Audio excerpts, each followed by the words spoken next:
дар кодекси ҳуқуқвайронкунии маъмурии ҷумҳурии Тоҷикистон ва кодекси ҷиноятии ҷумҳурии Тоҷикистон ҷавобгарӣ пурзур карда шуд. моддаи 210 қисми 2 ба муомилот баровардани маводи дорувории ғайристандартӣ агар бинобар беэҳтиётӣ боиси расонидани зарари вазнин ба саломатӣ ё мубталои сирояти вируси норасоии маснунияти одам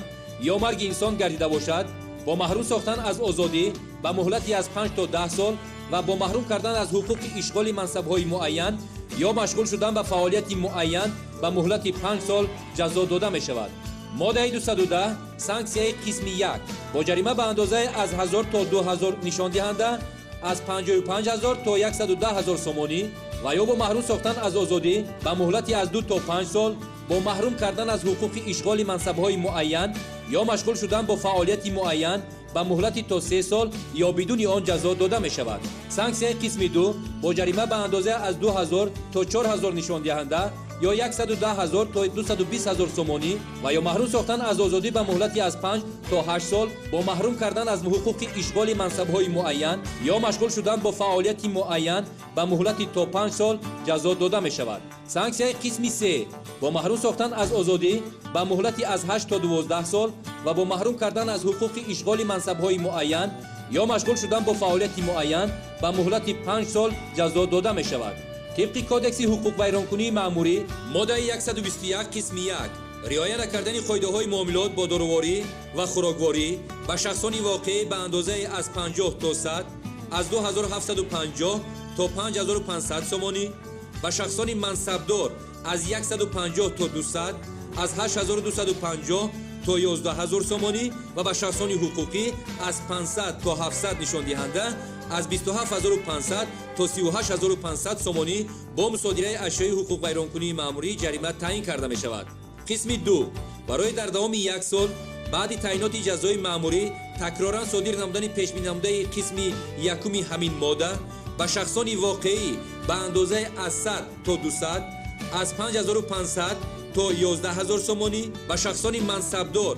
از 300 تا 500 از 16500 تا 27500 سومانی، به شخصان حقوقی از 700 تا 1000 نشان دهنده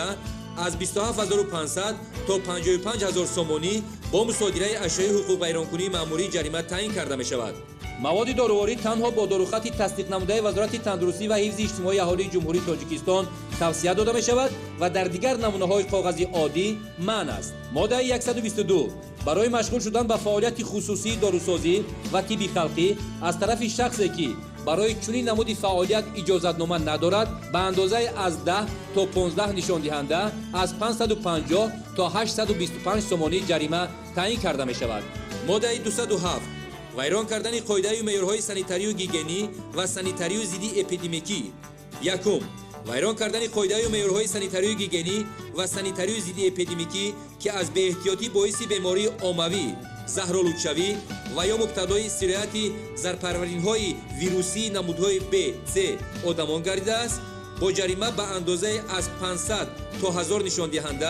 از 27500 تا 55000 سومانی و یا با کارهای اصلاحی به مدت تا 2 سال یا محروم ساختن از آزادی به همین مهلت جزا داده می شود. دوم همین کردار اگر بنابر به احتیاطی باعث رسانیدن ضرر وزنی به سلامتی یا مبتلای سرایت ویروسی نارسایی مسمومیت آدم یا مرگ انسان شده است، با محروم ساختن از آزادی به مهلتی از 5 تا 10 سال جزا داده می شود. در حالت مشاهده نمودن به گذرانیدن معاینه و تشخیص، تامین نمودن طبابت،